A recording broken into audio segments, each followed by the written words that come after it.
Hello and welcome back to another YouTube video. Today I'm doing my 25.5 top lane tier list. So if you enjoy content, like, subscribe, and let's get into it. This is a new patch, and with it there were some new changes. We've obviously seen the push towards the anti-lane swap mechanic, that alongside some direct changes to try and freshen up the competitive play. The likes of Cassante and Bessa have been nerfed, Aurora's been nerfed, and then we've seen some other buffs or adjustments, the likes of Poppy, and then a nerf down towards Axiom Arcanist, which does directly affect certain top laners. Alongside that, we also saw an adjustment to Cho'Gath, as he had been running a build which was kind of inflating his win rate a bit too much within the mid lane, and they wanted to kind of push that down a bit, whilst not affecting tank Cho'Gath in the top lane as much.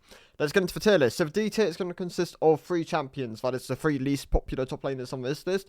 That is Udyr, Smolder, and Maokai. In Udyr and Smolder's case, they've practically faded away from the top lane. In Smolder's case, he can still be played into some of the tank matchups where you're not really going to find yourself in much danger in lane, and then you can kind of freely stack up and scale up. In Udyr's case, he's just, at the end of last season, he got nerfed quite aggressively. They went after his RR quite a bit, and that really hurt his early laning, which was one of the things which originally pushed him out of the lane. Alongside certain itemization changes, Fimbulwinter being nerfed in a more recent patch, same goes for Unending Despair. His champion's really struggling to find his footing in the top lane at the moment, and his pick rate has really declined quite aggressively. He does solidify himself as the lowest D tier champion at the moment. In Maokai's case, he could probably be bumped up to the C tier. He was in fact in my C tier in the previous patch, but I think the champion's so low agency and really not great for what you're trying to opt into as this kind of CC heavy tank. He loses most lanes he plays in. You will oftentimes actually find yourself dying in lanes because you just don't have great tools to really fight back. This pick's in a really rough spot at the moment for top lane. Wouldn't really recommend it. If you were to play Maokai anywhere, you should play him in the support role. That is his best role for solo queue and just in general at the moment. Jungle Maokai obviously still sees a lot of competitive play. Not a great solo queue pick though. It's relatively low agency and low econ, which is why it functions so uncompetitive. And top lane Maokai really not that great at the moment. It just doesn't have a great sell factor outside of it's a flex pick with some CC and a tank you can kind of throw at someone. Not great for solo queue, not great for climbing consistently. Moving on to the C tier then, there are some of the more difficult picks here. The likes of Jace, I don't think by any means are bad picks, but they require a lot out of the player to really get value out of them, and if you play it badly, you oftentimes find yourself feeding or just not really being that valuable towards the game. Jace is a pretty clear example of this. If you're very comfortable playing Jace and you want to obviously opt into the AD heavy build, the Eclipses, the Manamunes, even the Hubris and the Yomus, then you can be quite a volatile and explosive champion and can definitely get you some wins. But if you're not piloting him well, you can almost always fall back to the Bruiser build or just not play the champion, which is what I'd oftentimes recommend leaning towards if you're just not that comfortable on the pick. He isn't mandatory at the moment. You have the ability to climb on other things, definitely, and especially mid to low elo, which is what this is targeted towards. In Rumble's case, he's relatively similar. You need to be able to forge strong early advantages, otherwise this pick will feel pretty bad compared to other champions. He can be very oppressive, he does a lot of AP damage, and he is a good AP champion to have within your champion pool if you are very comfortable playing him. If you're not, then you probably just once again avoid the champion. There are still other AP options. Mordekaiser is always going to be my recommended one for mid and low elo. In Cassante's case, he should probably be towards the lower end of the C tier. In fact, he could almost be bumped down to the D tier. They hit him pretty hard this patch. He was already underperformant for the average player, being a early game skewed tank, which relies a bit more on teamwork to really get the full value out of the champion. Now that we've nerfed his early game, which was one of the strongest parts about him, combined with his flashy or explosive kind of ability with his empowered W, which could sometimes lead to you just one tapping a target, which they wanted to kind of push down a bit, not have as prevalent, and yeah, it's definitely affected him. It affects him quite a bit for the average player as well, and I think this pick is probably something you should avoid. There are other tanks which I would recommend over him at the moment, and just in general, tanks aren't the greatest. They are relatively low agency, and then if you know that you just can't really consistently climb on a carry, whether that's because you're playing weak side a lot of the time, maybe you're dueling with someone, or you're just not that comfortable on your mechanics in lane, then they oftentimes will be what you find yourself going towards. But Cassante, definitely one of the ones I wouldn't really recommend at the moment, unless you've already put a lot of time into him. Silas isn't a bad pick. I just think he's a bit too conditional to really be rated higher than C tier. I think if you pick him in the right spots, he can be very nice, but most top laners won't really have the games on Silas to really like get the full value out of a champion. There's always the saying of Silas where the champion scales more the less CS you have. Obviously wanting like really skirmish heavy games and being able to just steal an ult and then looking for like the fight with the ultimate is a lot of what this champion comes down to. In Gwen's case, I think she's a fine pick. She's back to being more of a, you need to be good at the pick to really get value out of her, rather than just being, I will be good in every tank matchup and just like obviously scale for free. I think you need to be good at Gwen at the moment to really like function in a lot of those matchups. Like you can find yourself struggling into the Ornn matchup, for example, if you don't play the Gwen well. And then if you are in that kind of situation, then your best bet is probably just to move on to a different champion. I think if you're willing to put the time into her though, she can be a very rewarding champion to play. Definitely one of the more hidden skill like champions in the top lane. Definitely not something you can really fast time and just expect to find results on.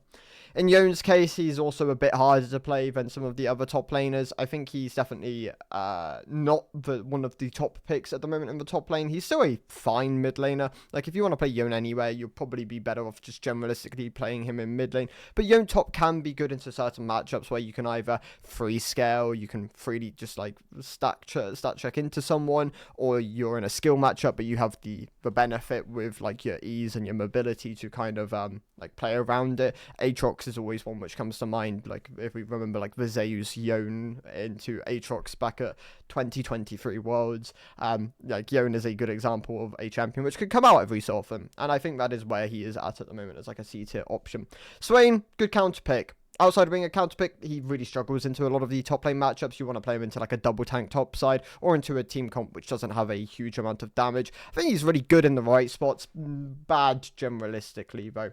Gangplank, also a very hard champion to play. I think if you can pilot him well, he can definitely climb up the tier list. For average play though, just not a pick I'm really going to recommend. You need to be really good at playing the barrels and like outputting the value that you want from this champion to be useful within the game. Solo backer is always going to be the person I recommend for watching a Gangplank to like land the champion. Ambessa got nerfed this patch, and you could argue she should probably be dropped down to the C tier. I think it is a bigger nerf for average play than it is for competitive, which is where she is most prevalent at the moment as like number 2 or number 3 top laner behind Jace. Well, I mean Cassante, Jace, and Ambessa traditionally. And then Rumble was like number 4. But Ambessa, got tagged this patch because of concerns that she would take over first stand with the Cassante nerfs. I think this pick is below average for average play. Like you can definitely make her work, and I don't think the nerfs are enough to really take her out, but she's definitely lost some damage, and that does mean something, so she could arguably drop down to the C tier. I'm gonna have her as more like a low B tier pick at the moment. Pantheon and Yasuo I'm going to bump up to the B tier. Honestly, Yasuo could even be bumped up all the way to the A tier. I think Yasuo, I mean, so I play some Yasuo. Like, I actually really like Yasuo at the moment. I think he's really good into specific matchups in the top lane, especially with the buffs he received recently. I think it's really elevated him as a solid pick. I would recommend trying out some of the keystones, like your fleets, your lethal tempos, your grasps, seeing what really works and where it works, and stuff like the builds can always come down to like, are you trying Bork, are you trying Kraken Slayer, are you going like a Stride Breaker variant? I would recommend just defaulting on like lethal tempo with like Bork into Shilbo IE. That tends to be a really solid core, but this pick really good into ranged options, really good into specific matchups which have a hard time really playing into his high mobility and high damage within lane. Be careful though, you would find yourself getting ganked a lot, and having no direct dash away outside of using the minion wave with your E does put him in a pretty vulnerable spot, so something to be aware of. But I do think Yasuo definitely performing a lot better at the moment, more of a high B tier pick.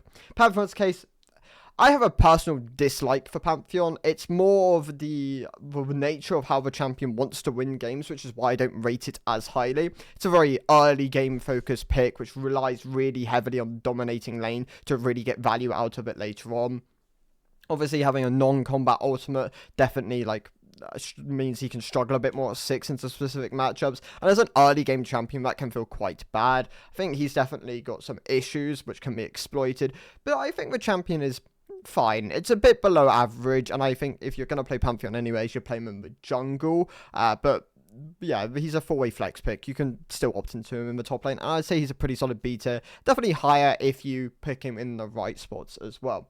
The likes of Sion and Nasus remain as low beta options. Sion did get buffed in the previous patch. He was doing a bit better with the buffs, but the overall nerfs, just a lot of the tank items, he's suffered. He really wanted Unending Despair to be slightly better than it is at the moment. Heart still being nerfed also hurts him. The Sunfire items are just not great in their current state, and it's just left a lot of the tanks in a pretty bad spot at the moment. Like, a lot of them are just Dead Man's Rushing, because it is just the best tank item at the moment, but I do think both the Barmy's options could do with being buffed, and they should be traditionally like the item you are going first in most builds, because you want that wave clear as a tank, which a lot of them do lack compared to obviously the bruisers of the top lane. In Nasus's case, he also got buffed in the previous patch. They gave him back 3% life steal, and it was nice. I still don't think this champion is great. I think it has also got clear weaknesses, but it's mid-game, like it's level 6 to 13. It can really spike and be a great 1v1er, and then it does fall off later on into the game, but if you're just playing around that, like, I'd say 9 to 18 mark, where you are really, really strong, then you should be able to get wins on this champion. Obviously, the biggest weakness is his laning phase, which is going to be more exploited in higher elo. I think in average play, it's less exploited, which means you can oftentimes stack up and just get to scale a bit more for free, and where the game's gone for a bit longer, it definitely provides more into Nasus's environment. I don't think he's the greatest pick in his current state, though. I do think he is just a bit weaker, but I'd have him more as a high beta option in his current state. Fiora, pretty good. I think this pick, for if you are comfortable on her, is in a very solid spot. Like, you can play Fiora and get wins on Fiora. The problem with Fiora is she's a very hard champion to play, which makes her pretty difficult to really recommend. Like, if you pick Fiora in the right spots and you're comfortable on her, I think you can get good results. I think if you play her in bad spots and you're not as comfortable, then this champion will oftentimes just be consistently outperformed by most others. Like, you do need to be very comfortable in playing Fiora, and sometimes that will just, like, you will struggle in games. That will happen, but there are good games for her, and she can really be useful into like the side lane tanks, which can't really afford to side lane against her without just dying and then her sieging onto all your turrets. Like, Fiora does have good spots, but definitely still one of the harder top laners to play at the moment. Tahm Kench isn't very good. There's no sugarcoating it. This pick has been kind of over-nerfed. They did the right special. They nerfed him directly like 3 times in a row. They then nerfed his itemization, and he sucks, especially in high elo. This champion just isn't very good. The only reason he's in B tier though is because for the average player, he can still oftentimes get to like his heart still, cheese certain lanes. Like, I still think he's a bit gimmicky as a pick, which was always why he could kind of function in like, I mean, he was good in low elo, but could sometimes function in high elo. Like, people wouldn't really respect the kidnapping to just throwing someone into a tower combo.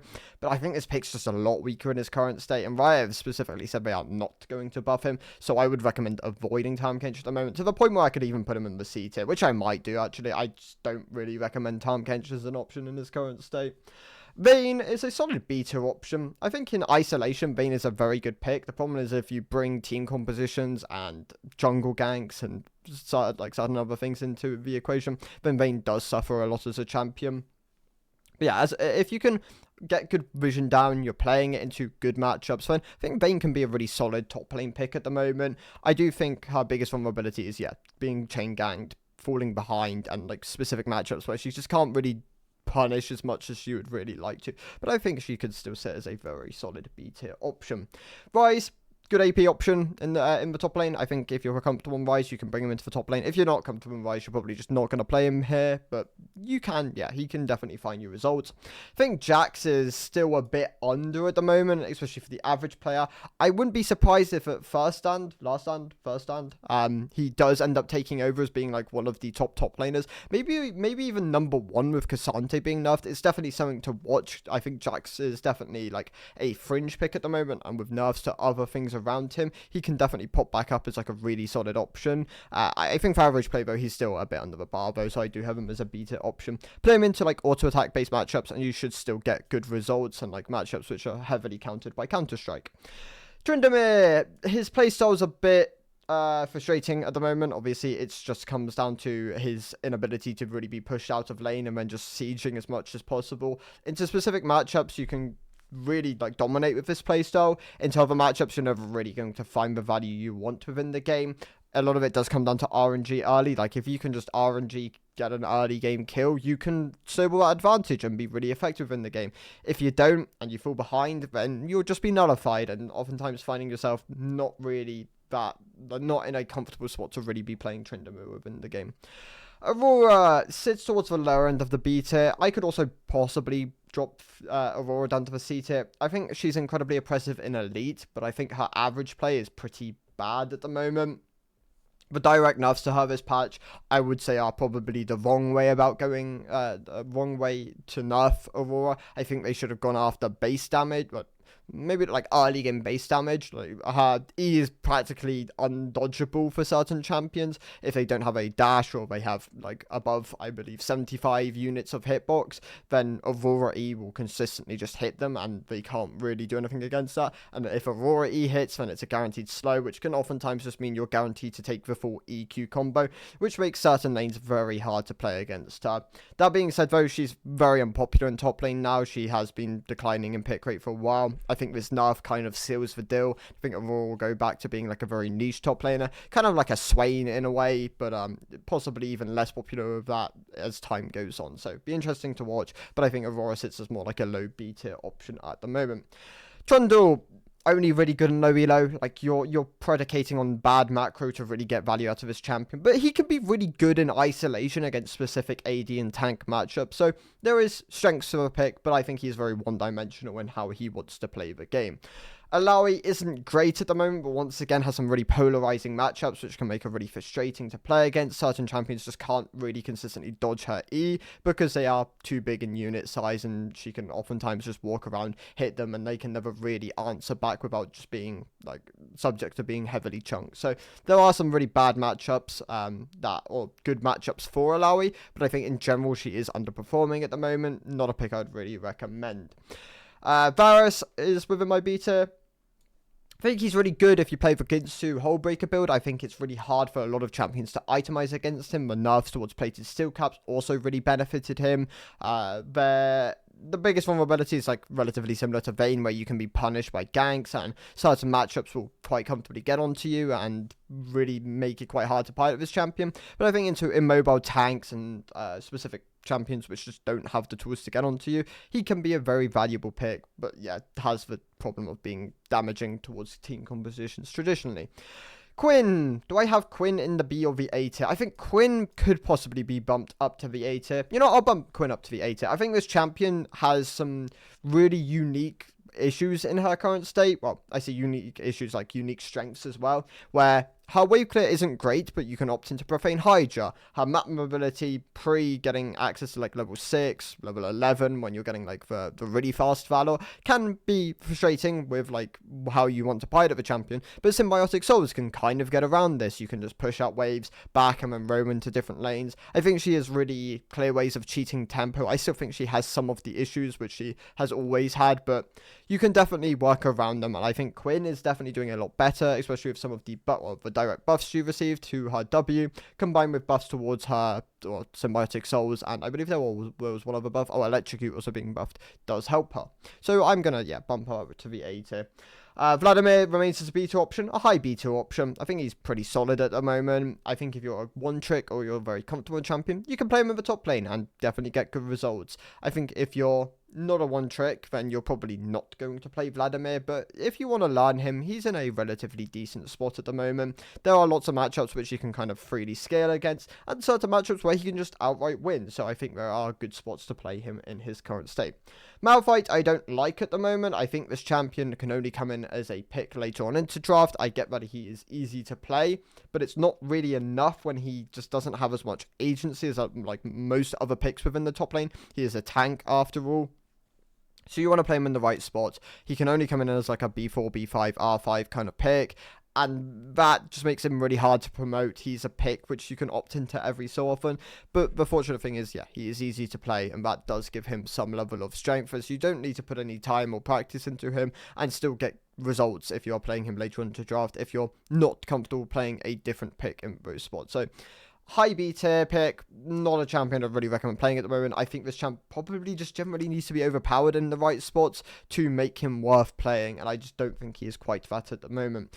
Gregors can honestly probably drop down to the lower end of the B tier. I don't think this champ's actually as good as I've been rating him. I think he has issues with his mana consumption early on to the game, and I think his builds are just generally not as strong in their current states. I think building Roa has its issues at the moment, whether that's like not being able to get Catalyst early or you're stuck on like a blasting one. There can be issues to building this item, and yeah, I'd say he sits as more like a low beta option, but if you are looking for a good AP kind of neutralizer within lane, which can be pretty solid scaling wise, then Gragas can still be a solid pick. Renekton, also another champion I've probably slightly overrated. I think this pick is just not as good at the moment. He's still a jack of all trades, but he does have issues with his scaling. He doesn't dominate lanes quite as well at the moment, albeit still does to an extent. I still think his PTA, like W max second build, can be really oppressive in certain spots, but he's not quite the strong, like as strong as a pick as I would recommend him, like when I would recommend him at the moment. So I'm gonna have him towards the lower end of the B tier. Akali sits towards the high end of the beta. I think Akali's in a pretty solid spot for top lane at the moment. If you pick her in the right spot, she can be really valuable, especially if you need like an AP high damage source within the top lane, and you have a tank in the jungle or a tank in the support role, for example. Moving on to actually, I've got one more champion I'm going to drop down, and that is Gnar. Actually, and I'll talk about Mundo as well. So Gnar, I'm going to drop down to the B tier, another pick which I've probably slightly overrated. I think he's still incredibly oppressive on his 1-2 item spikes once you get access to Trinity and Cleaver. This pick can be really, really good. Still think he's got a bit of a weakness early onto the game with how squishy he can be, and if you fall behind, you are very vulnerable. He does have great team fighting, and if you play him, like if you have him in the right spots at the right time, like you're rotating around your forms correctly, I still think this pick can be really good, and in elite play, I'd still say he's like an A, maybe even S tier pick. But in average solo queue, I just don't think these things are played around as well, and I'd say he's more like a B tier option. In Mundo's case, he got buffed this patch. Not quite enough to push him into the A tier. I think he needed slightly more. Maybe even like another 10 flat HP would have just been enough to kind of bump him up to the A tier. I think he's a high B tier option though. Obviously, he's going to be better in low elo, where the game duration goes longer, and you are more consistently going to get heart steal stacks, but the pick in general is just a bit on the weaker side at the moment, even with the buffs. Moving on to the A tier options then, we're going to bump Poppy up. Poppy got buffed this patch, and it was good enough to bump her up in the top lane. She stayed relatively neutral in support, so she might get adjusted or nerfed again next patch. Like, this has been a continuous theme with the Poppy changes, where they've been too scared to really swing a hammer at it and have gone relatively light with the changes. They took away 20 flat damage off E, combined with some flat shield. Like early onto the game, they've now made it like linear scaling, so like 11 to 20 from like 13 to 17, I believe it was, or something. And they gave her 20% bonus AD ratio on E. Was good for her Sundered Sky builds. Like, I would recommend going Sundered Sky on Poppy most games now, like 75% of games. Obviously, you can opt into Sunfire in certain spots and still get value from that item, but Sundered Sky definitely looks to be a really good option on her, especially into matchups where you can really comfortably bully them, and you can play more like a bruiser than an outright tank. Other picks within the A tier are the likes of Shen, who could arguably be dropped down to the B tier. I don't think this pick is as good as a spot at the moment. I think direct nerfs towards his itemization, like the heart seals, have been pretty bad for him. Like, he wants that item traditionally. He is going deadbands at the moment, and Unending Despair being nerfed also hurt him. So yeah, 2 direct item nerfs does mean that he is slightly weaker in his current state. Not a pick I would so much as recommend, but if you are comfortable on him, is still a solid A tier option, possibly like a low A, high B tier pick, like in his worst spots. Karma, I think, is probably going to dropped back down to the B tier. The direct nerfs towards Axiom Arcanist this patch have hurt her, and she was a low A tier pick, more like a high B tier pick. She can still be really good as like a flex option though, especially if you want more of an enchanter AP top laner, which you know isn't going to have as much agency, but can still like support someone like a carry on your team really well.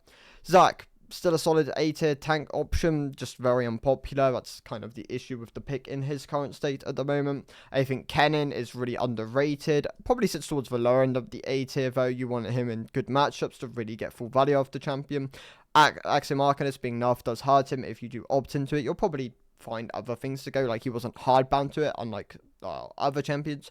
But yeah, Kennen, yeah, sits towards the lower end of the A tier, but still a really good AP option. Definitely a pick I'd really recommend trying if you haven't already tried him. Some of the more niche picks are like your Wukongs, your Heimerdingers, your Kleds, your Singers. All these picks I think can be really good if you've put a lot of time and investment into these champions. If you haven't, they're picks you're probably not going to play. Heimerdinger obviously has very unique interactions with his turrets. Kled requires very, very good management of skull, and like tower dives and how you manage those kind of situations can be really important to the strength of the champion.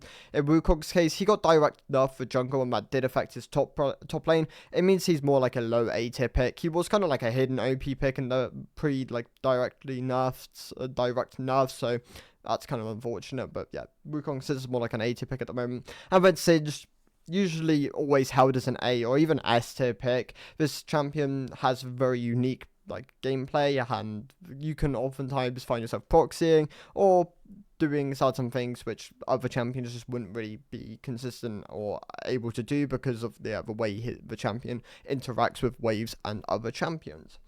Other picks within the A tier are the likes of Camille, Riven, Aurelia. These picks are all really, really high skilled champions which you need to put a lot of time and mastery into to really get good results on them. But if you have, they are incredibly rewarding to play. I do believe Camille is probably the weakest of the three. Riven and Aurelia are very, very, all three of them are relatively volatile picks, but Riven and Aurelia especially, you need to be able to dumpster laning phase. Like, if you can't consistently forge really big early game advantages, these champions will fall off compared to other options, especially in Aurelia's case. In Riven's case, you can still operate her later on into the game and play a bit safer on laning phase, but you do need to get advantages on these picks to really get good value out of them.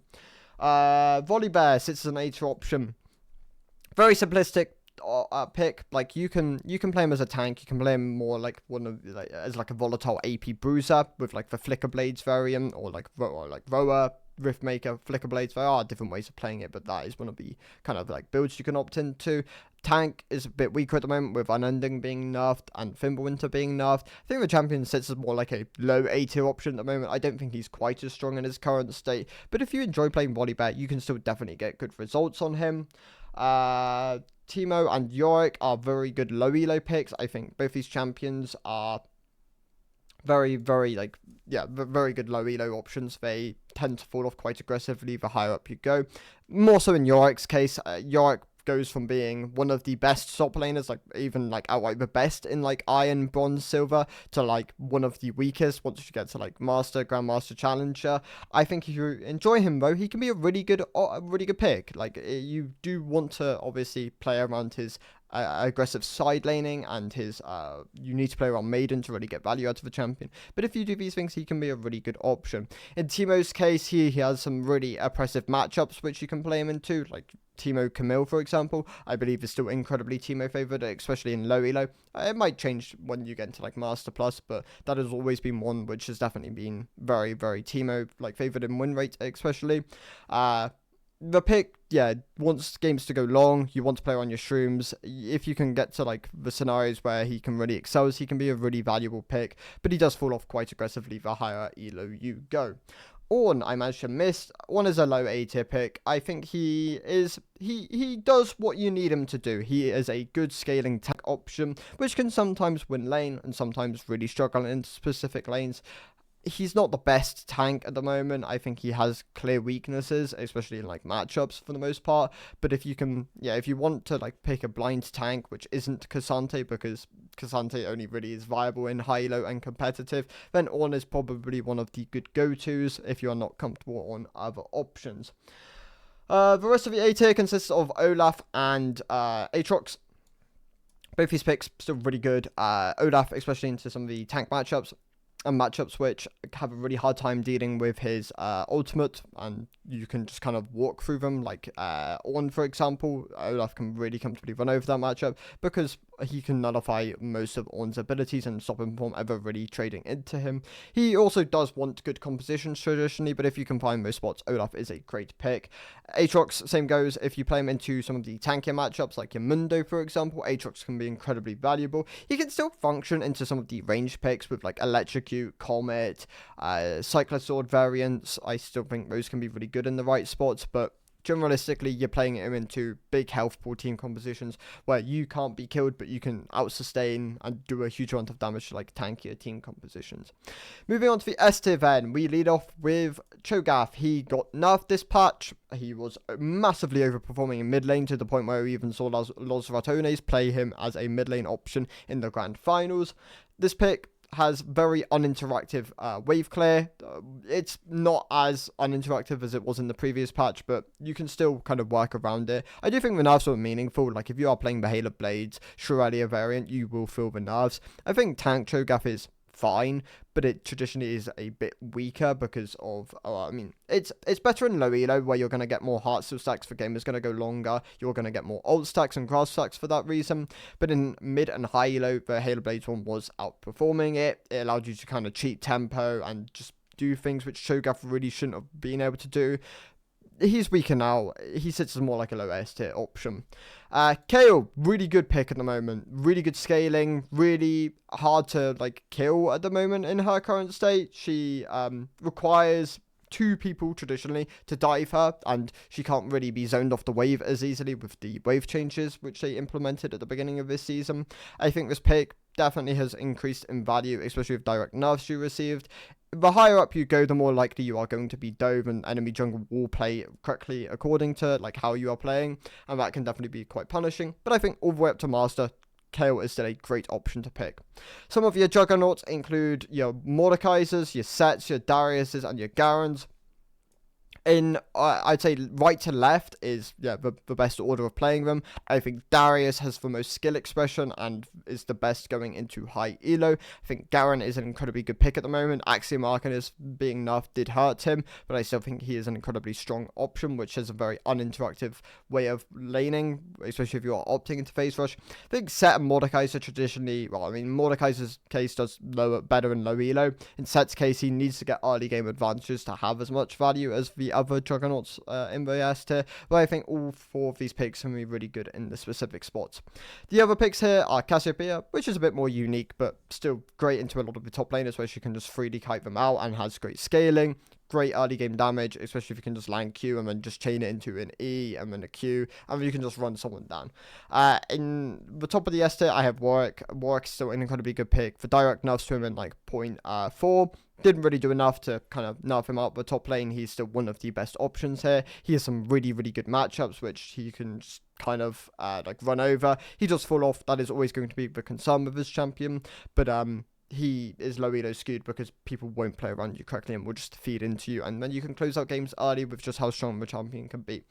And then my number 1 pick is still Argot. Argot is still the best top laner for mid elo and like even into low elo. I think he can be competed with like your Yoriks and stuff, but I'd say for mid elo, Argon is the best option for you. He can climb you all the way from like gold to master if you just put the time in. Watch someone like Quante, for example, and just watch how he plays for champion. I think he's incredibly good in his current spot. Stat checks most top laners, has incredible scaling, pretty hard to kill early on to the game, and really dominates matchups like the Warwick, for example, which is definitely going to be one of the stronger ones in low elo, but then can sit back against some of the harder matchups which he has to play into.